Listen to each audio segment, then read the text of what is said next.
It is that time again. So grab your favorite beverage. For me, it's coffee from the lobby, bakery at the Venetian Hotel in Las Vegas, Nevada, the Blueprint Conference. So this past week, I had the opportunity to catch up with Jonathan Treble. And Jonathan is the founder and CEO of PrintWithMe, a provider of technology-powered amenities. Today, PrintWithMe's printing and coffee amenities serve more than 3 million people and can be found in nearly 4,500 locations across the country, including 3,800 multifamily communities. In 2014, after enduring one too many painstaking printing experiences, Jonathan embarked on a mission to make printing convenient for everyone, everywhere. The result was PrintWithMe, a network of pay-per-use printer stations initially launched in coffee shops and cafes. Shortly after launching, Jonathan discovered his innovative printing solution could be tailored to address specific challenges within the multifamily industry, namely amenity misuse and uncontrollable consumption. That realization led him to develop Print Allowance, a technology that gives property managers the ability to limit the number of free pages each resident can print and automatically charge them for any overage. After seeing the positive impact PrintWithMe was making with multifamily industry, Jonathan began brainstorming additional property technology, PropTech, products that could benefit from the allowance format. Leveraging PrintWithMe's impactful technology, Jonathan developed SipWithMe, a revolutionary bean-to-cup coffee amenity. SipWithMe devices offer more than 20 different barista-quality beverages and feature freshly roasted coffee from the nation's top craft roasters. SipWithMe is currently the only solution to offer cup allowance technology, which allows property managers full control over how much coffee each resident drinks. Flexible packages offer option ranging from few cups to a month of unlimited usage. Jonathan is a confident and visionary entrepreneur who is driven to achieve big goals. He prides himself on staying fresh and connected with what's happening in the world, constantly adopting new habits and growing professionally. Furthering these efforts, Jonathan recently launched his own podcast, Multifamily Excellence, which is an excellent podcast if you're not subscribed. In each episode, he leads a candid conversation with a top industry leader, exploring their career, journey, leadership philosophies, and strategies for achieving operational excellence. A graduate of the Wharton School of the University of Pennsylvania, Jonathan's professional background is in software product management. Before founding PrintWithMe Incorporated, he served as a project manager and business analyst at Grubhub.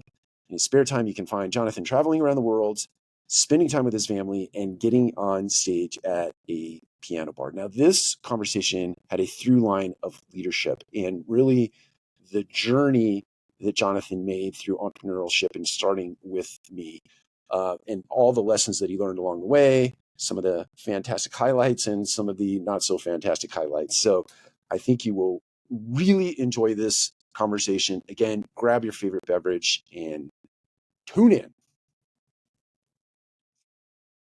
Jonathan, welcome to the show. Thanks, Mike. Excited to be here. Oh, man, I think this conversation is long overdue. I think we've sort of passed in the hallway at conferences and certainly interacted over social media from time to time, but I've looked forward to talking to you for some bit of time. Likewise. I love what you're doing with your podcast. Glad that you've interacted with me on social media with mine, and I'm excited for the meeting of the minds here. Yep, definitely. Well, if you don't mind, I mean, just to give a little framework or context to our conversation, I love the topic of leadership. I think, you are somebody that has built a company. So my imagination tells me that you've broached the subject of leadership from time to time. Talk to us about the early innings, whether you're talking about building the company and or any other organizations you might have spent time with or invested time with. How have difficulties that you've faced really shaped your leadership style and, dare I say, character as an individual? Yeah, it's a great question. I think like most people that I've interviewed about leadership who are even way more accomplished than I am, having been C-levels for decades, what I would share with them is that I learned a lot from negative examples early in my career. I think there's a lot to learn there about what is demotivating, and by comparison, what might be motivating or like what to avoid. But even so, when I got thrust into my first managerial position, which was at my own company, I needed to manage people. I did start making some of those same mistakes because I didn't have a lot of experience under my belt, and I had to quickly correct myself or bring in people who could help coach me to be a better leader. there was just so much I learned in those early days that I'm honestly like a little embarrassed by how rough it was starting out. But I think like anybody who's taken the leadership path, you learn a ton just from the experience, and no matter what books you read, no matter how much coaching you hear from your advisors, if you don't put in the reps, learn by doing and learn sometimes the hard way, I don't really think it's going to stick. And now I'm 8 years into managing folks, I guess. 10 years as a company, but we didn't really hire our first person until a couple years in. So at 8 years in, I know a few things, at least how to operate at a smaller startup scale and scale up scale. And I'm still learning, right? I don't think anybody gets finished in their lifetime. I think that's absolutely true. If you were advising a leader who's new to startups, probably going to see management or leadership in the next whatever 1 to 2 years, what is the one thing that you would say to them that you really need to pay attention to when you're leading people? It's a great question. I think the one thing would be never underestimate how much people look up to you and can be influenced by your actions. I think new managers don't fully grasp the gravity of their role and how much influence you can have on the people that report to you. They're looking up to you day in and day out for signs of your positivity, optimism, encouragement, and it's small things like body language can go a long way. Is the boss showing up in a bad mood today? It could be the little ways that you acknowledge their work, whether positive, neutral, or critical. Never underestimate would be my single piece of advice. Yeah, and I think you hit on something that's very important there. It's just as much about your actions as it is about the things that are coming out of your mouth and in terms of directives and so on and so forth. But the way you behave as an individual are also the things that people are keying off of and paying attention to and being influenced by. Absolutely. Yeah, you body language, composure, the way you interact with third parties outside of the business. I mean, we all tend to interact with our employees in different settings, whether you're on a business meeting, whether you're going down the street to get a coffee. I mean, if you're not behaving well outside of work, I think that also lends a poor impression and undermines your credibility as a leader. Yep, that's a great way to put it. So fast forward, your company has grown dramatically. I think you have 70 team members, or at least in some of the research I did, 70 team members. You're in 21 states, 5 different countries. You're remote. So I assume leadership in a distributed workforce or remote workforce is very different.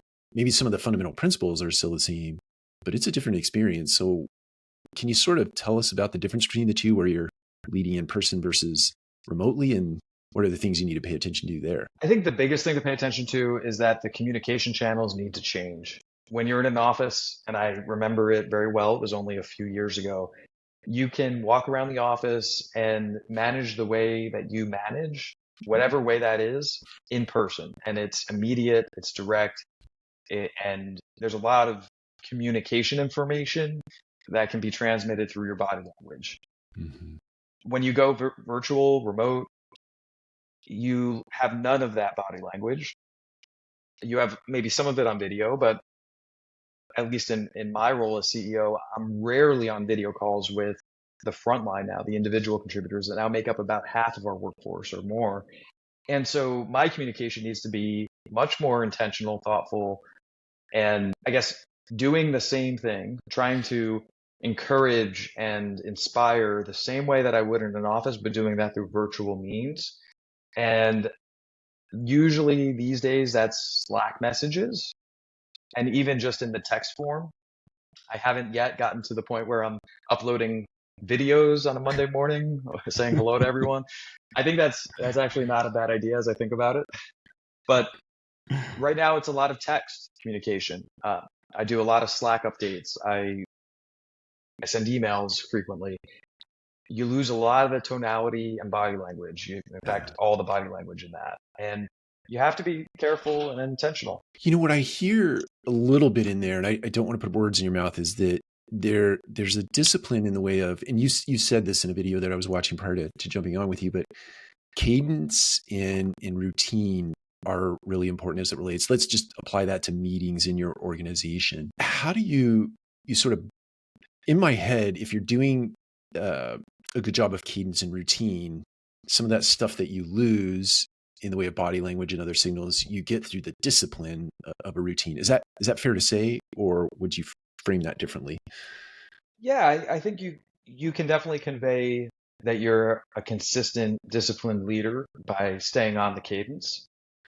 And that's almost like having a consistent body language when you walk around an office, right? Chest is Yeah. out, heads up, smile on your face. Well, if people get used to the CEO sending messages at the beginning of business Monday and the end of business Friday, there is something there about consistency that I think they will admire and feel comfortable with. So sort of in that vein, rather, you've you have a tremendous work ethic. I think I read that somewhere, and I'm wondering where that work ethic comes from. Like, who were the people that influenced you as you were coming up, either in your youth and or in the work world? Is there somebody or something, or is that just innate in you that you have this tremendous work ethic? That's a really deep question. I appreciate that. I think I would say early on in my youth, I think I was driven mostly by curiosity and knowing that there's a big wide world out there to learn about and to experience many things. And I was like very curious as a younger person going into high school. And something about the creativity of business and entrepreneurship jumped out at me as a really great channel to funnel this curiosity because it seemed like there's so much to learn about business itself. And I seemed to have a knack for it in high school. And along with that, I think the curiosity really drives a lot of the work ethic. And I noticed that because when I find myself in a, let's say, boring part of running the business, I lose energy. Uh, But and boring to me is something I've done before. It's not hard to do. It's technical maybe, and it's just not new. When I am pushing myself on the frontiers of what I'm less comfortable with is novel, that's where I get more energy and I lean into that. So it's a good question. I think I'm kind of tying this all together. I think I would say the curiosity fuels the work ethic, and it's not out of maybe like ego or some sort of objective goal to hit a certain milestone with the business or my own. that makes sense. I appreciate you unpacking that a little bit. I love that answer. I want to key off it a little bit and talk about adaptability in your team. So adapting to whatever circumstance or stimulus that might be coming to you at you in a business, right? But in my own mind, you need to balance innovation, where I think you need that adaptability, Mhm. with stability in an organization. So you're building from a stable platform, but you need to Mhm. adapt and exercise Mhm. adaptability because you need to be innovative. So how do you balance innovation and stability in your organization? That's a good question, and I think I'll look back to the introduction of Sip with Me, where we had to do exactly that. This was about 3 years ago. We had Print with Me running as a stable, growing business that was pretty much figured out. We had the engine built, and we were just scaling that with arithmetic. So Print with Me was growing nicely, but already kind of a name in multifamily housing at least, Mhm. and growing very well. And getting back to like a previous thing I said, frankly, I was getting a little bit bored with that. I'm an Mhm. innovator. This thing is cruising and humming and just growing kind of on repeat. What do I do next? Well, had the idea for Sip with Me through a client conversation, and I got to go back into startup mode. For me, that was great. All the things you said, being adaptive, innovative. I pulled in a handful of people on my team to help me innovate with that. I think I handpicked them because I knew that they could handle that adaptability at the time. But I left a lot of the people on the team to focus on Print with Me at that moment, right? There Mm. were maybe 30 people at the company when we were doing this 3 years ago. And I'd say 80% of the folks were still focused on the stable operations and selling and marketing of Print with Me. And then once that new product, Sip with Me, was ready to be launched and go prime time, we did have to train the rest of the 80% of the workforce on Sip with Me. Not all of them. There were people that just stayed focused on Print with Me. But yeah, it had to be something new for them. They had to learn to adapt. We were patient with that because everything was new with Sip with Me. There's a lot of different moving parts in running a coffee business compared to running a printing business, as you can imagine. And it was tough at times to strike that balance, to introduce a brand new set of responsibilities for our frontline individual contributors who were used to operating the Print with Me machine. But we got through it. And now we're here where I'd say 90% of our workforce supports both products. Got it. Got it. Excellent. I'm so my imagination is telling me in sort of having a stable business, bringing a new business in, there are these moments in time where humility and lots of listening enter into the equation. So in my head, there's a little bit of unanticipated sort of leadership traits that introduce themselves into a context based on a stimulus, like a new company coming in. Are there other unanticipated like leadership traits that you saw present themselves that were useful to you, or even some that were not useful and caused chaos in the organization? I did have to listen very astutely, I guess, to our VP of coffee, who we hired from retirement. He had sold his coffee business, and I was able to convince him to come back and restart a coffee business within our business. And to me, this was about 3 years ago. I was better at listening than I had been up until that point. I was, I guess, in my early 30s, but I wasn't the best at balancing my own vision with input from people around me. But I really did have to listen hard and realize that if we're going to be successful with this new Sip With Me business, of which I'm not really an expert, besides being a coffee aficionado in my own life, I'm not really an expert at how coffee is sourced, how machines are managed and supplied and maintained. And I really needed to listen to him and to others in our network who were supporting us. And it was humbling. Yeah, to your original point, I was humbled by how much goes into running a coffee business. Much more than meets the eye. I think most of the people in this audience that we're talking in front of virtually today are going to be coffee drinkers because 67% of the population drinks coffee, but Wow. very, very few of us really know what goes into the supply chain to get that cup of coffee served. I believe that to be true. I will not remember the name of the book, but I remember reading the name of the book, and it was basically this guy who traveled around the world thanking all the people in the supply chain as it related to whatever the product was that was coming to market, right? The guy who drove the truck, the guy who made the tires, the guy who made the brakes, Right. and so on and Yeah. so forth. Wow. Yeah. That you could spend a full-time job thanking everybody in the supply chain. Same with coffee, right? Going Yeah. back, and I've learned since by listening to the folks that, yeah, we get our coffee supply from certain countries through certain brokers, from farms that are trusted through this chain. And I would love to even have more interaction at that level. But realistically, again, like if you spent so much time visiting every part of your supply chain, you would by default be neglecting other parts of your business. And it's not really what we're delivering value with.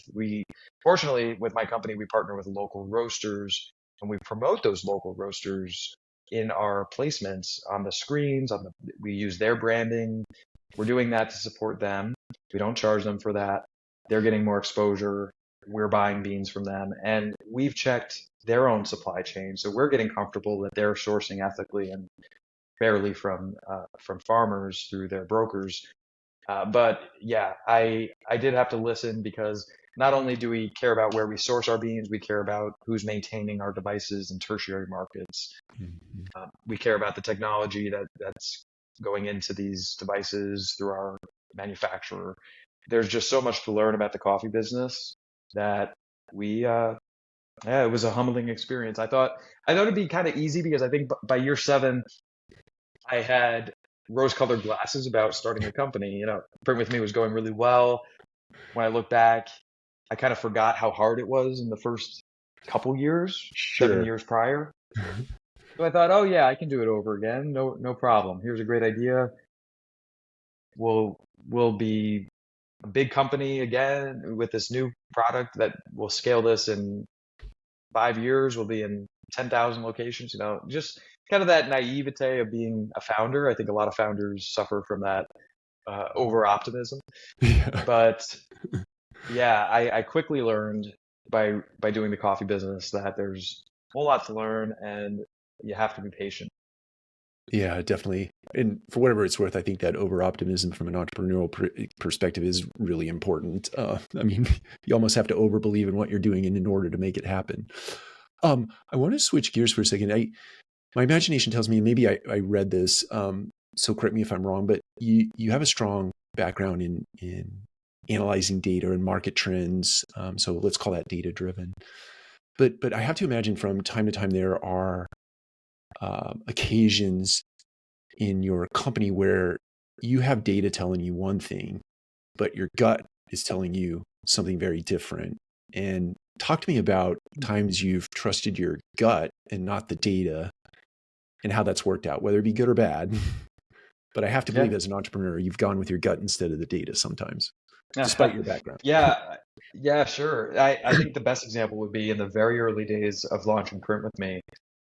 I told myself that I would just give Print with Me 6 months. I said, I'm gonna go part-time at my day job. I'm taking a gamble here. I'm foregoing a lot of income to focus on this Print with Me project. And if in 6 months the data isn't there to support me continuing, I'm just going to hold it. I told myself it would be very rigid. I told some of my good friends, I asked them to hold me accountable to that. And honestly, in the first 6 months, the usage was there, but to a small degree. But some people might know, Print with Me started in retail settings, in cafes, well before it just started in multifamily.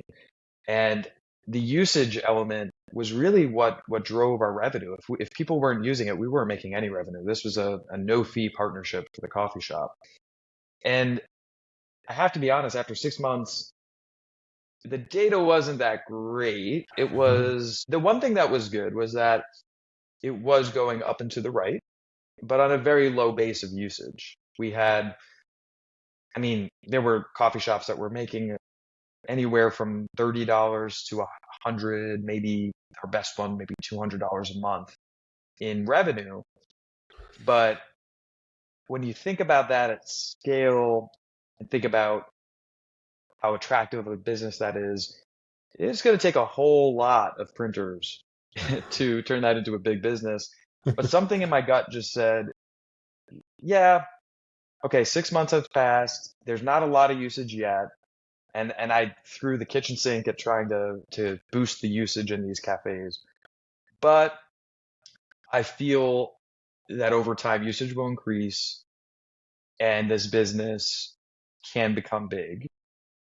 And I kind of ignore the data. I don't remember having a certain threshold, like a go or no go point where if we didn't hit this threshold of usage, I'm going to fold the business. I never had something written down.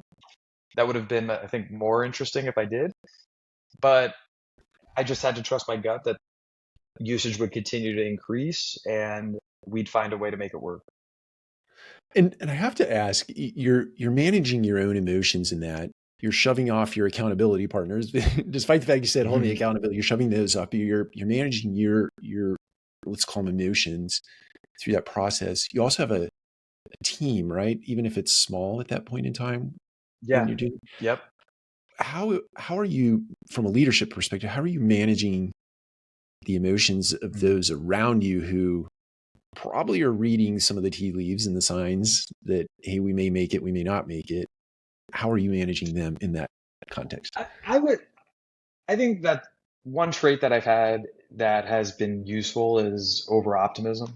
And like we mentioned earlier, I've always been able to cheerlead an idea that I really believe in and bring people around to go after that common vision, common mission together in an exciting way. Emotionally, I think everybody else that was working with us at the time, and there were just a handful of part-time contractors, Mm-hmm. they were still excited, even though the usage wasn't great. They weren't focused too much on that. I was inspiring them with the vision that, hey, this is really scalable. I can see this getting to thousands of locations nationwide. We're going to take on the big bad corporate printing market, and they were excited by it. Yeah, and my emotions were mixed on the back end. There was a lot of doubt. I had really smart entrepreneurs in our ecosystem of Chicago telling me that, hey, maybe I should fold this idea early, right? Like printing isn't that attractive. It's not going to grow. You're kind of going after a market that's shrinking. And so these were credible people, right? That had told me that I should fold it. Some friends were skeptical.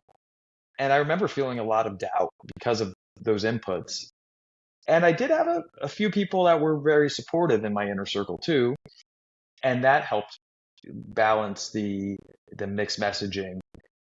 But again, I think I just felt intuitively that there is a business here. And honestly, I think part of it was I was 26 years old and 27 in those first 2 years, and I had very little else to lose by continuing. And that's a key part for entrepreneurs to remember. You can't really plan when you start your business, right? I think the best business inspirations happen when you're not really planning for them.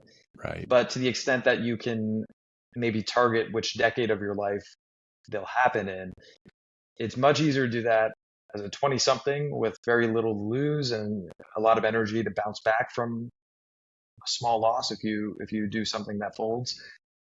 Much easier than doing that in any later decade when you have more responsibilities, most likely. Most certainly. I would absolutely agree with that. I'm just curious, maybe quick answer, if you were to say on a percentage basis, the amount of charisma and over optimism versus, hey, there's practical application here, the practical reps we need to do, how much would you weight the optimism and the charisma in terms of influencing and inspiring the team to continue down a path that could potentially end in failure? Oh, that's a good question. I don't I don't think you could go without either one. I think they're Yeah. both very important. And when I look back at that first year or two when we were fighting through a lot of doubt, I think I honestly needed both. I couldn't have done this all myself if I couldn't keep inspiring our developers to build technology. We wouldn't have been able to get the business off the ground, right? So I think you really need both. And maybe I would even say to extend that to be an entrepreneur even later in a business, you need both. You need hard work ethic. You need to be inspiring. You can't just choose one, right? Yeah. Um, yeah, maybe I don't know. You don't need to be the most charismatic, and you don't need to be the most hardworking person, right? Like certainly you need to put in hard work, but we don't need to we don't need to um, martyr ourselves and put 100 hours in a week, right? It becomes counterproductive. So I think you need like healthy amounts of both to succeed. Definitely. I'm really curious. I'm scratching my own itch here. Where do you draw your inspiration from? You talked about being innovative, being inspired by innovation, but you're obviously looking out into the world, be it books or other stimulus. What are some of those specifics that you're looking at to be inspired, or is that all innate in your creative nature? Um, that's a good question. I think again it comes back to curiosity, Hmm. and I stay inspired when I know that the work I'm putting into the business is growing the business to some future state that's going to be new, interesting, and novel for me. And today, 10 years later, I can still say the same thing. It's just a much different stage of the business where the improvements I'm making on the business, and now they're mostly around hiring great people and in sometimes new roles for the company. I know that getting those great hires in and managing them and leading them will bring the company to a next level that is going to start to really open some interesting doors where, yeah, I could see a future not too far off where we will acquire a company and bring that in, and that's going to be a new experience. So that'll be interesting. Or do some sort of financing event that I haven't done before that will be interesting. And I think it's all driven by curiosity. Yeah, I think that's the inspiration for me. I've kind of joked with people, half joking, I suppose, that I think it's going to be time for me to step away from the business when there really isn't anything new to do. Mm. And I think if Print With Me was just Print With Me, like it looked like it was going to be 4 years ago, I might have already left the business and sold it, right? Because now I see a future where we can be doing many different interesting things through different products and scaling existing products into new verticals. I am fully charged to keep going. I love it. I love that. You said something there that I heard you talk about in a different interview, and that is talent acquisition, the importance of talent acquisition. But really, when you became a distributed workforce, you cited some stats like Chicago's population. There's only 2% of that population in the labor force, and then so it sort of limits your ability to pull A-grade talent out of a small pool, right? But when you expanded, Right. now you have this big pool.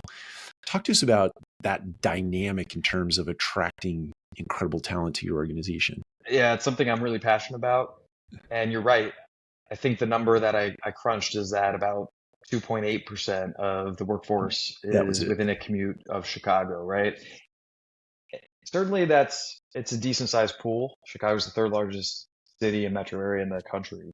I don't want to downplay Chicago specifically, but I think even if you were in the biggest metro market, New York City, and could draw from 5% of the workforce, let's say, you're still limiting yourself to 5% of the US workforce. If you go remote, you immediately get the 100% of the US workforce, but you also get a global workforce because you're building the same muscle to manage remote people, no matter what country they sit in, right? And I mean, we could digress and go into some of that stuff some other time, but let's just say if you're domestic, and by the way, it's really important to caveat that remote doesn't work for every company. Yeah, yeah. I am well aware and have a lot of empathy for companies that need to have an in-person aspect to their business. In fact, we need that to some extent. While we're fully remote for over 90% of our workforce, we do have some people today who need to be either in our warehouse in Chicago or in a technician role where they need to be on site with our clients fixing things. And so I totally respect, and a lot of people in our primary industry we target, multifamily housing, they need to be on site. And I know that remote doesn't work for everybody. But to the extent some company can make it work, if they're on the fence or trying it out, I think it can be really, really beneficial, at least initially, with that talent pool expansion. And then, of course, the other benefits of reducing your commuting time, giving flexibility to your staff, which is in high demand these days. Those things go a long way to help attract great talent. Definitely. Well, I know we're running up on time here, so I have one more question for you, and then I certainly want to give you the Sure. opportunity to share where people might find out more about your company, but certainly about you individually. You have your own podcast, Multifamily Excellence. I'm Yeah. curious, what prompted you to start that? What lessons have you taken away from that? Are you enjoying that? Is that something you're going to carry on long term? Yeah, I have always been interested in podcasts. I've been a big podcast listener since they came on the scene and have just tons of episodes bookmarked in my phone where I've learned a ton. from folks who have come before and have shared their knowledge and brought interesting guests on the show. I think for doing it for With Me and Multifamily Excellence, there were a combination of factors. One, I realized I could find it genuinely interesting to have conversations with leaders about their own leadership paths because it's something I'm passionate about and can relate with. And I knew obviously that there'd be a benefit in producing content that we can use in our marketing. And so when those two things came together, my head of marketing, Becky, and we agreed that we should give this a shot. I am now 12 episodes in terms of recorded episodes, with a couple more on the docket, and I've been really enjoying it. I'm very happy with the way the episodes have gone. There's been unique takes on leadership from many of my guests. What I found in our industry of multifamily leaders, a lot of commonality around being learners, curious minds. I'm kind of surprised how many people have mentioned that as one of their key qualities or attributes. It seems like there's a direct connection between curiosity and personal growth and then career success, right? And then it's just so interesting to hear about how people fall into multifamily. Yeah. I don't think anybody grows up as a kid, oh, I'm going to manage apartment buildings one day, right? But That's right. it's so interesting to hear about the different paths. A lot of folks getting in early and leasing as their first job, either in college or after college. There was even somebody who did it in high school, I think, and then staying in the industry. But I just had a guest that I recorded with who started in consulting and really had a big career before they switched over to multifamily. And it's such a cool thing to learn and talk about people's backgrounds. So I'm going to keep with it. I'm really enjoying it. I love it.